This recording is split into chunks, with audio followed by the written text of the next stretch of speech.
connected consumer. Hi, I'm Rosey Sera. And I'm Chris White. And we are the hosts of Parks Associates podcast, The Connected Consumer. This is a podcast that covers industry trends and the latest news in connected electronics, emerging technology, and we bring on industry experts as well as our lovely, brilliant analyst, which is what we're doing today. Yes. Today we are joined by our very own Vice President of Research, Jennifer Kent, and Director of Research, Kristen Hanich, to talk about our latest research and announcements on connected health topics. Hi, ladies. Thanks for having us today. Thanks for joining us. We're excited to chat more about the topics today. Chris, do you want to hop in? Yeah, so Kristen, specifically, you recently came out with two really big reports on health and senior living that I felt like we should make sure we get some exposure on the pod because lately we've been talking about a lot of smart home stuff, and we want to move into covering like all the verticals. So thank you for coming on and helping us have some balance in our stream. That's important, right, Rosie? That's Absolutely. What the audience wants. Yes. Yeah, very, very happy to be here, Chris, Rosey. It's the last few years have seen a radical transformation of the healthcare market. We have seen telehealth services, for example, boom from almost nothing to majority adoption in the US. I think all of us here probably have a good experience with using some of these new virtual solutions that have been on the market and just now more widely available.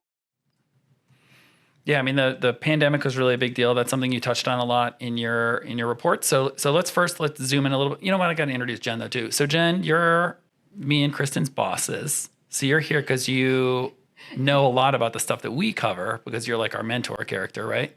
So you're gonna chime in and help out and also correct us when we're saying something is wrong from your position of authority. Is that correct?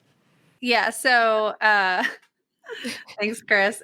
Also, one of the primary areas that I covered as an analyst and continue to support is in connected health. It's a real important area. It's a place that I think that, technology has so much opportunity to have some really amazing impact on society and on people and on how people live their lives. So I really love this topic. And I'd love to bring in, Kristen's going to talk a lot about the research. We have a connected health summit that we host throughout the year virtually. And we recently had 2 days of sessions. And so we learned so much from the really industry leaders and executives that came on. And so I'm excited to kind of bring some of their words to this podcast and tell you what I learned from them, because I really learned so much from the industry players that we get to talk to. We're in such a fortunate position as a research firm to be talking to all of these different players in the connected health ecosystem, and understanding where they're going, what they're seeing is super interesting. So hoping to bring a little bit of that today. Yeah, I mean, it's really awesome that we don't have to just rely on our primary research. Like that's the core of what we do, but having all the experts around and in our virtual events really adds any missing pieces that we might have to the perspective, since we're just hearing from the consumers and they don't know everything about what's going on in the space. So Kristen, you have two big reports. Let's talk about the telehealth one first. The new report is called Telehealth and Remote Patient Monitoring, the User Experience. So first, let's talk a little bit about just what do we consider telehealth? Sure. So for telehealth, we have a broad definition of the term, which includes any type of remote visit, whether that's a video visit, an audio-only visit, or it could just be kind of a text message exchange or a chat message exchange that you have with a physician or other care provider. All right, cool. And so to your point, this is something that's seen a humongous explosion of growth during the course of the pandemic. And noted in the report, it said top insurers, including United Health Group, Humana, Aetna, and others, are launching these telehealth first plans to their member bases. So there's a little bit like I'm always talking about with the resistance coming away in EVs, where all the legacy makers are now making them. The insurance companies who had previously maybe had some feelings about how telehealth should be covered and how they were going to pay that are now developing products specifically for it. So for me, that seems like kind of a tailwind or like a blessing from the other players. Like the resistance is down and this is just going to go forward. So that feels like a sign to me. Do you agree that the trajectory of telehealth is continued growth at this point? I think there's a lot of forward momentum for telehealth as a whole. Telehealth technology as a way of serving patients. We have over a decade of experience in providing fairly high quality care by virtual modalities. The primary barriers before COVID-19 were regulatory and reimbursements. And also, to a certain extent, care providers didn't really want to because they were used to providing that in-person experience. Right. By and large, those have gone away. There are still certain types of care that has to be provided in person, and for certain health conditions, that's something you very much want. But at the same time, there's a lot of very low acuity conditions, a lot of different things about primary care provider visits, for example, maybe mental health services that are actually that are provided virtually. So I think that's an enormous savings in terms of cost and in terms of time for both patients, providers, insurers as well. Okay, so yeah, I mean, I was going to ask who benefits. So it seems like cost cutting is kind of across the board. Is that fair to say? It depends on what exactly you're doing, but there are some major cost benefits there as well. Okay, and then of course all the device makers who are trying to make the remote monitoring devices are also going to benefit. So that was a big piece that you talked about in your report. Could you tell us a little bit about kind of the concept of remote monitoring and where that's going right now? Sure. So what we've been seeing going on in the industry is that for a lot of virtual care services, telehealth services, they're moving towards a virtual first model where you have telehealth as being the core of a patient experience.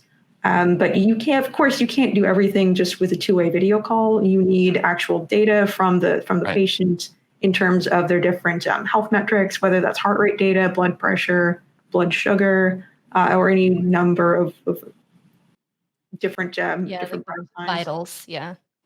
Yeah, so very important to have that information. Important to receive it in a timely manner. Important that it integrates with your emergent, like your medical systems, EMR systems. What we're seeing is that for a lot of these solutions, they're beginning to include devices into these bundles. Actually, send them out to patients' households. The patient sets up the device kit in their home.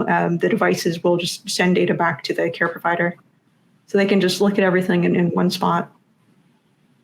Right, and that seems like, so you mentioned blood sugar, and so that got me thinking about like diabetics would really benefit from this. What are other types of patients that are going to be benefiting from having remote monitoring as an option?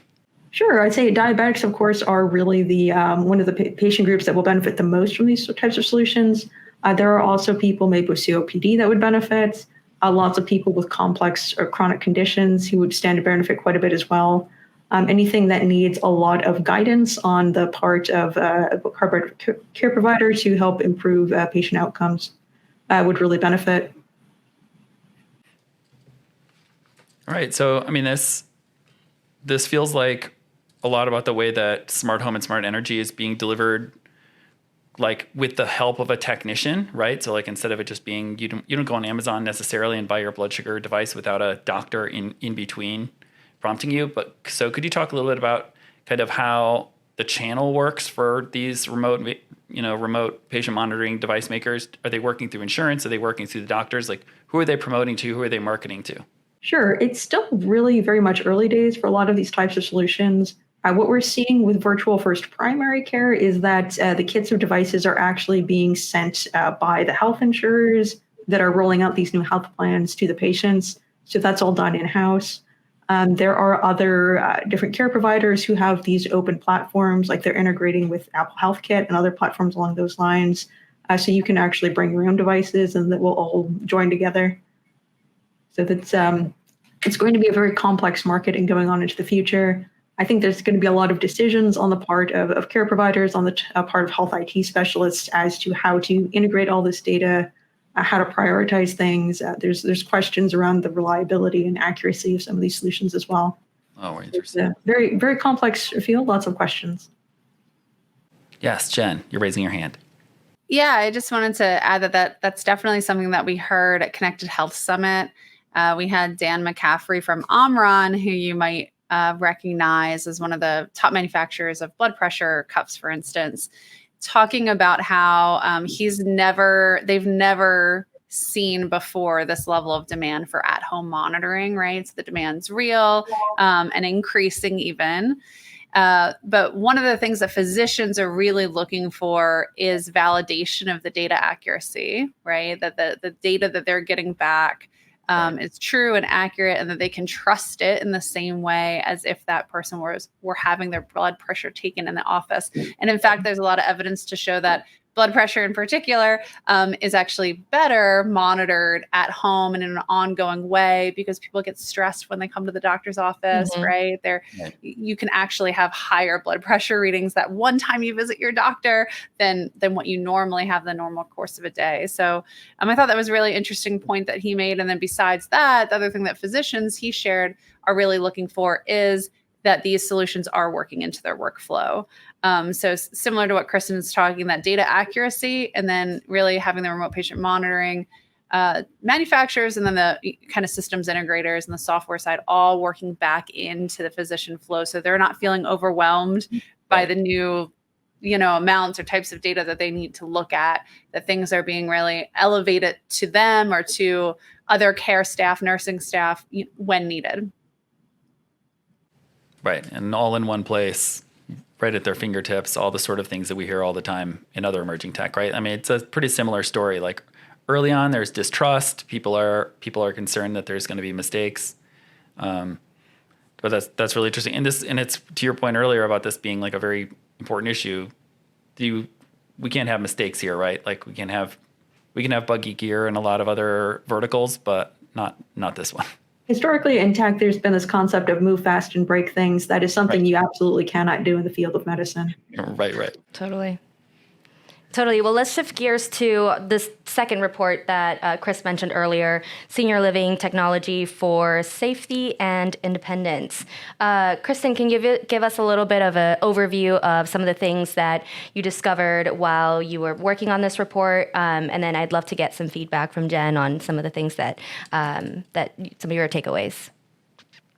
Sure. So this report really investigates kind of how the independent living solutions market is going, how both seniors and how family caregivers are tackling some of the issues and challenges now that I won't say the COVID-19 pandemic is over. It's just out of the active phase. COVID is here to stay, and one of the challenges that older folks are going to have is how to live with it.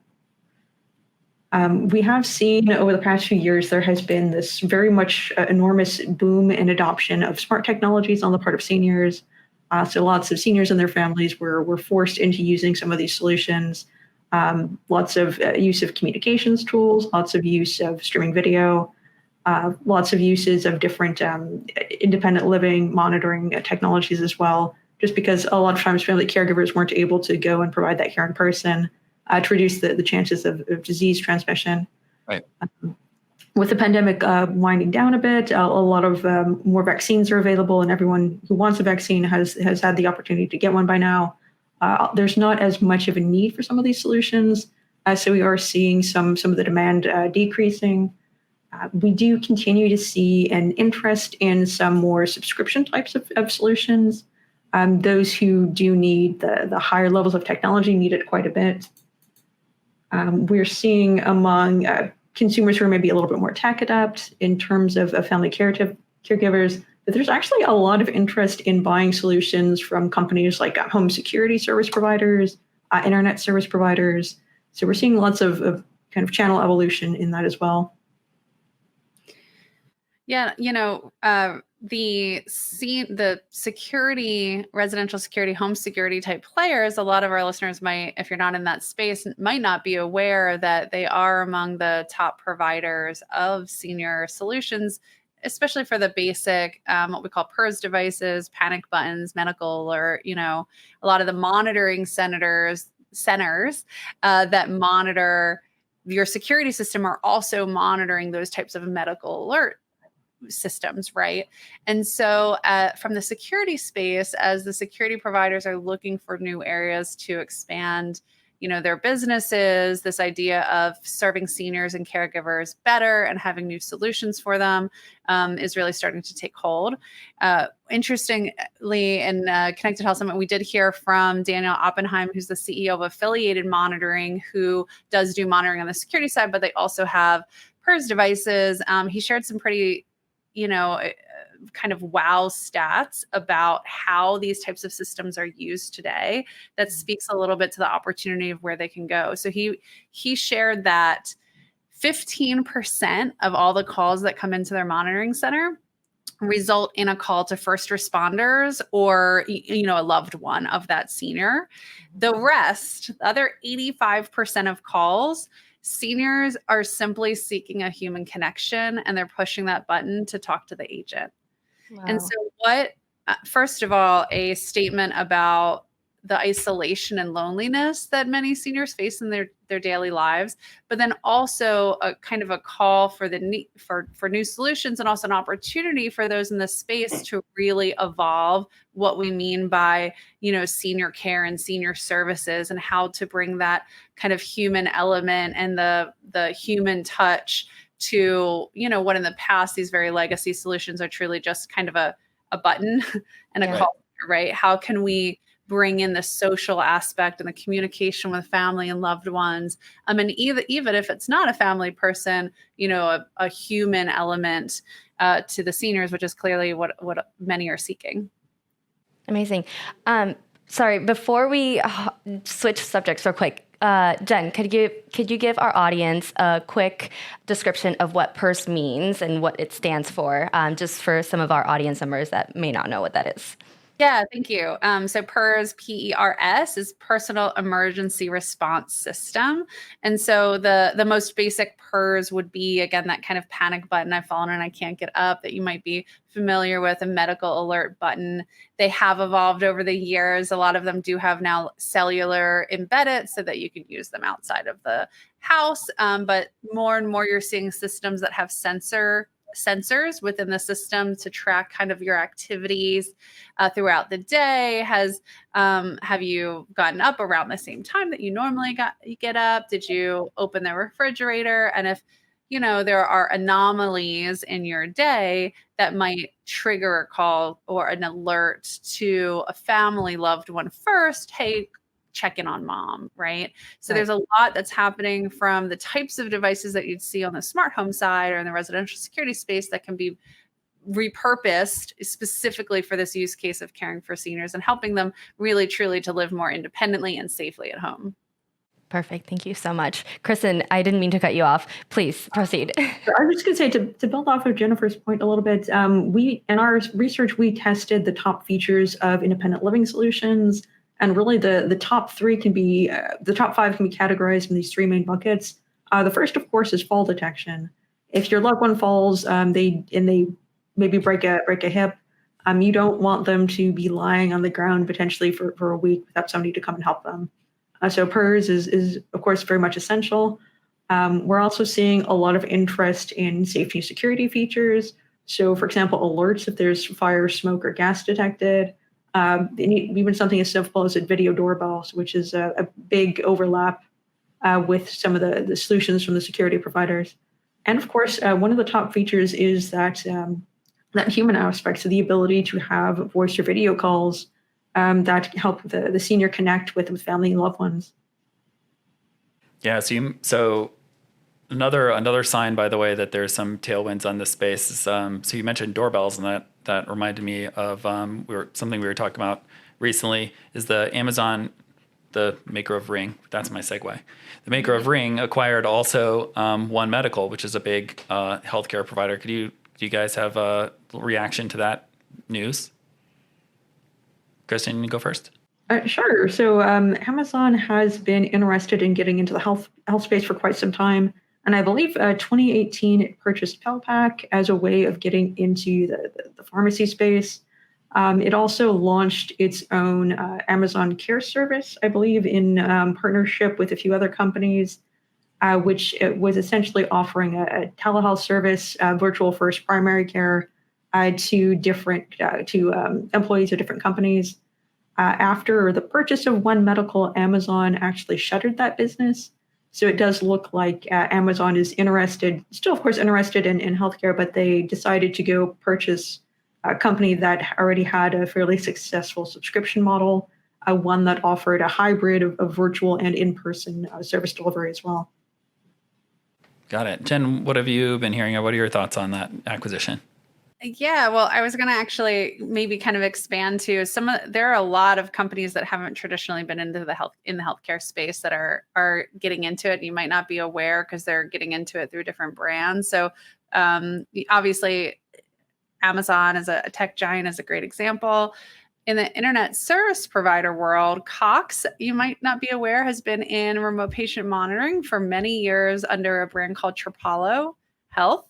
And then Comcast also is in a joint venture with the Independence Health Group behind a company called Quill that's also working with another company we know in the ecosystem named People Power, who started with sort of sensors and AI focused on energy, and then they pivoted over to caregivers and senior care. And People Power just rebranded, I think, today. Whoa, So okay. sure I got this right, or maybe yesterday. I just saw this on LinkedIn called Care Daily. So if you're listening to this and you want to learn about People Power is now Care Daily. But so anyway, Comcast, Independence Health Group, Quill, and People Power all working together on this senior question. And so you might not know that it's a Comcast venture, but certainly these big companies are very interested, and they have obviously a presence in the home through their connectivity services. Their connectivity services are making connected health and virtual healthcare to the home possible. They have assets like the ability to roll a truck to the home to set things up, right, and to support things. So interesting to see all of the different types of organizations that may traditionally not have been in healthcare starting to try and figure out how to make care at home possible. Amazing. So we're getting towards the end of our episode here. So I just want to ask Kristen first and then Jen, what's next? What are you working on? What do you have coming up? Give a little teaser to our audience on what's next for you. Of course. In terms of the syndicated research I'm doing, I'm coming up in addition to the two reports I already authored, a long form, I'd say, industry report looking at how telehealth has really changed and evolved and where we see the market going in the coming years. So a lot of the movement we've seen in this space was possible because of emergency use authorizations, temporary measures put into place by Congress to kind of fight the COVID-19 pandemic. Those are going to go away eventually. So what is the healthcare space going to look like when that does? What can we expect to be the new normal going forward? Oh, that's a critical question to answer. I'm looking forward to learning about that. How about you, Jen? Yeah, so I'd love to invite anybody listening between now, which is September, and October 6th, 2022, to join us at our next virtual Connected Health Summit session, where we really are focusing on seniors and caretakers. And we have speakers from ADT, from AARP, from groups that are really invested in the analytics side of things like CamiVision. We also have UMass Memorial Health bringing the healthcare point of view. We're talking a lot about hospital to home types of use cases as well. So please join us. If you missed that, actually, if you register for Connected Health Summit, you can go back and watch any of the sessions that we've held all year. And then looking even more forward, every year in January, the Consumer Technology Association hosts the Consumer Electronics Show, the largest, show for consumer electronics in the world, and we'll be there. But also, we expect to see a lot of innovation in health continue, even though, again, kind of we're off the high of the pandemic. There's so much that can be done here, and a lot of these points are kind of falling together for companies. Expect to see more of the wearables, adding even more health sensors as they push into detecting more vital signs and really leaning into the health use case. So join us for these conversations all year. It's going to continue to be an evolving market and a lot of interesting news to talk about, I'm sure. Amazing. I'll make sure to add all of the links and special promo codes into the description notes for everyone to access. Thank you so much, Jennifer, for bringing that up. And I'll also make sure to add links for Kristen's latest reports and everything like that. So please share with our audience where they can reach out to you, where they can connect with you on social media platforms, whether it's Twitter or LinkedIn. And then, I don't know, maybe just our website so they know where they can find your reports and the things that you guys work on. Sure. I'm also Kristen Hanich on LinkedIn. That is going to be the best way to reach me. If you don't have my email, you can also call the main number here at the office, and they'll put you in touch with me. Great. And I'm on Twitter at Jennifer M. Kent, and on LinkedIn, searching Jennifer Kent at Parks Associates is the best way to find me. Our website's parksassociates.com. You got to have an S with a Parks. That's a big misstep. So Parks with an S, associates.com. And under the research tab, you'll be able to find links over to our health research, but you're always welcome to reach out to me on anything that you're interested in finding related to research, and I'll track the team down for you. So love when people reach out. Amazing. All right. Thank you, ladies, so much for joining us for this quick little episode today. We're excited to promote it and everything like that. We're going to go into our little outro, and Chris, I'll take it away. All right. So thank you, everyone, for listening. It was a great conversation. Like I mentioned about these topics that we don't get to cover often enough, maybe. So be sure to reach out to us and tell us if this is what you like to listen to. If you want to hear more about smart home, as we're often talking about, let us know what's most interesting. Maybe you like energy the best, like I do. So let us know. Be sure to like, subscribe, and comment in whatever you're using to listen. If you're listening to audio only, keep in mind you can check this out on YouTube as well.